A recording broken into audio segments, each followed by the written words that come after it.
नमस्कार विद्यार्थी मित्रांनो, स्वागत आहे तुमचं तुमच्या लाडक्या दिव्य क्रांती अकॅडमी या युट्यूब चॅनलवर. मित्रांनो, महिन्याचा पगार किंवा पॉकेट मनी आल्यावर आपण काय करतो? आधी ठरवतो की मेसचा डबा किती रुपयाचा आहे, रूमचं भाडं किती आहे आणि फिरायला, खर्चायला किती उडवायचे, बरोबर? आणि जर महिन्याच्या शेवटी पैसे कमी पडले तर मित्राकडून उधार मागतो. बस. आपल्या घराचं जे गणित आहे ना, अगदी तसंच पण खूप मोठ्या लेव्हलवर आपल्या देशाचं गणित असतं, ज्याला आपण बजेट म्हणतो. बऱ्याचदा विद्यार्थ्यांना इकॉनॉमिक्स किंवा टॅक्सेशन हे शब्द ऐकले की धडकी भरते. पण काळजी करू नका. आज आपल्या 10 मिनिटात टॉपिक क्लिअर या सीरीजमध्ये आपण बजेट आणि टॅक्सचा हा सगळा खेळ अगदी सोप्या भाषेत एखाद्या गोष्टीसारखा समजून घेणार आहोत. तर वही आणि पेन घ्या आणि 10 मिनिटं फक्त या व्हिडिओला द्या. तुमची भीती पळवून लावण्याची गॅरंटी आमची. चला सुरू करूया. सर्वात आधी बजेट म्हणजे काय ते बघू. संविधानाच्या आर्टिकल 112 नुसार याला अॅन्युअल फायनान्शियल स्टेटमेंट असं म्हणतात. सोप्या भाषेत येणाऱ्या वर्षात सरकारकडे किती पैसा येणार आणि सरकार तो कुठे खर्च करणार याचा हिशोब म्हणजे बजेट. बजेटचे दोन मुख्य भाऊ आहेत. पहिलं महसुली अर्थसंकल्प रेव्हेन्यू बजेट. दुसरं जे आहे ते कॅपिटल बजेट भांडवली अर्थसंकल्प. आता हे समजण्यासाठी एक उदाहरण घेऊ.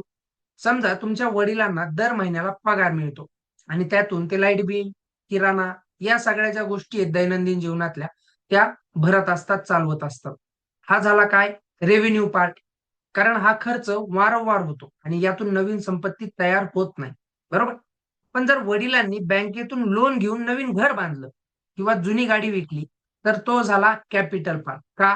कारण इथे एकतर नवीन संपत्ती म्हणजेच ॲसेट तयार होतंय किंवा जुनी कमी होते. नाहीतर कर्जाचं ओझं जे आहे, लायबिलिटी जी आहे, ती वाढते किंवा कमी होते. बरोबर ना? सोपं आहे की नाही? रेव्हेन्यू रिसीट म्हणजे काय? टॅक्सचे पैसे जे सरकारला परत करावे लागत नाहीत. ते काय झाले? Revenue receipt. है ना? कॅपिटल रिसीट काय असती? सरकारने घेतलेले कर्ज जे परत करावे लागतं किंवा सरकारी कंपनी विकून आलेला पैसा. डिसइन्व्हेस्टमेंट. आता मला सांगा, जर सरकारने रस्ते बांधले तर तो कॅपिटल खर्च असेल की रेव्हेन्यू? कमेंटमध्ये नक्की सांगा. आता वळूया सर्वात महत्त्वाच्या भागाकडे, टॅक्सेशन. सरकारकडे पैसा येतो कुठून? तर तो येतो टॅक्समधून. टॅक्सचे 2 मुख्य प्रकार आहेत आणि हे समजणं खूप गरजेचं आहे. पहिला जो आहे तो डायरेक्ट टॅक्स, प्रत्यक्ष कर. हा असा आहे, जो ज्याच्यावर लावला जातो त्यालाच तो भरावा लागतो. तुम्ही हा दुसऱ्यावर ढकलू शकत नाही. है ना? याचं काय उदाहरण आहे सर? Income tax. जर तुमचं उत्पन्न जास्त असेल, तर तुम्हाला जास्त टॅक्स भरावा लागतो. याला काय म्हणतात? प्रोग्रेसिव्ह टॅक्स असं म्हणलं जातं. कारण श्रीमंतांकडून जास्त आणि गरिबांकडून कमी किंवा शून्य असा या प्रकरणामध्ये घेतला जातो. दुसरा जो प्रकार आहे तो इनडायरेक्ट टॅक्स, अप्रत्यक्ष कर. हा कर असा असतो जो भरतो दुकानदार, पण वसुली आपल्या खिशातून करतो. उदाहरणार्थ जी तुम्ही ₹5 बिस्किट पुडा घेतला तर त्यावरचा टॅक्स तुम्ही आणि मी सगळे सारखाच भरतात. श्रीमंत असो वा गरीब रेट हा सेम असतो. म्हणून याला रिग्रेसिव्ह टॅक्स असं म्हणलं जातं. आता टॅक्स का घेतला जातो? देश चालवण्यासाठी जो पैसा लागतो, तो तयार होतो. श्रीमंतांकडून घेऊन गरिबांना सोयी देण्यासाठी, राशन झालं, शाळा झाल्या, या सगळ्या सोयी देण्यासाठी, त्याचबरोबर वाईट सवयी कमी करण्यासाठी, उदाहरणार्थ सिगारेट सारख्या वस्तूवर ज्या व्यसनं आहेत, त्याच्यावर जास्त प्रमाणामध्ये टॅक्स लावला जातो. जेव्हा आपण टॅक्स भरतो, तेव्हा आपण सरकारला जाब विचारू शकतो.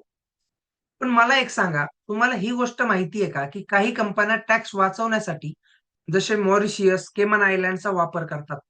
टॅक्स वाचवणं कायदेशीर असू शकतं, पण टॅक्स लपवणं हा गुन्हा आहे. आता आपण सुरुवातीला बघितलं होतं, जर महिन्याचा खर्च पगारापेक्षा जास्त झाला, तर कर्ज घ्यावं लागेल. बरोबर? सरकारचं सुद्धा तसंच आहे. वित्तीय तूट जी आहे, ती फिजिकल डिफिसिट, वित्तीय तूट बरोबर सरकारचा एकूण खर्च मायनस कर्ज सोडून इतर उत्पन्न.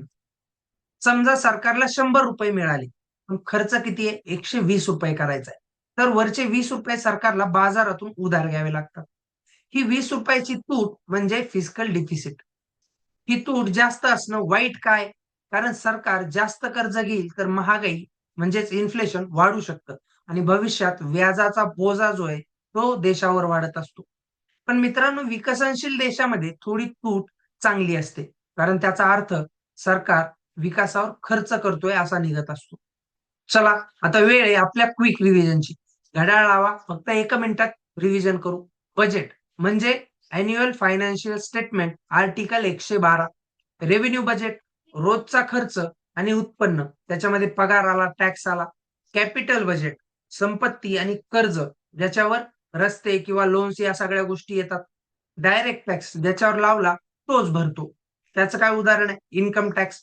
इनडायरेक्ट टॅक्स ओझं दुसऱ्यावर ढकलता येतं, म्हणजेच जीएसटी. फिजिकल डिफिसिट खर्च जास्त, उत्पन्न कमी, कर्ज घेण्याची गरज असलेली. बघा, झाला ना हा टॉपिक क्लिअर? तर मित्रांनो, आज आपण बजेट आणि टॅक्सेशनचे बेसिक्स अगदी सोप्या भाषेत समजून घेतले. मला खात्री आहे की आता तुम्हाला बजेट शब्दाची भीती वाटणार नाही. हा व्हिडिओ तुम्हाला कसा वाटला आणि कॅपिटल खर्चाचं उत्तर कमेंटमध्ये नक्की सांगा. जर तुम्हाला हा व्हिडिओ आवडला असेल तर लाईक करा आणि आपापल्या मित्रांसोबत शेअर करा. अशाच प्रकारे अवघड विषय सोपे करण्यासाठी दिव्य क्रांती अकॅडमीच्या 10 मिनिटात टॉपिक क्लिअर सिरीजला फॉलो करत राहा. भेटूया पुढच्या व्हिडिओमध्ये एका नवीन टॉपिक सोबत. तोपर्यंत अभ्यास करत राहा. काळजी घ्या. जय हिंद, जय महाराष्ट्र.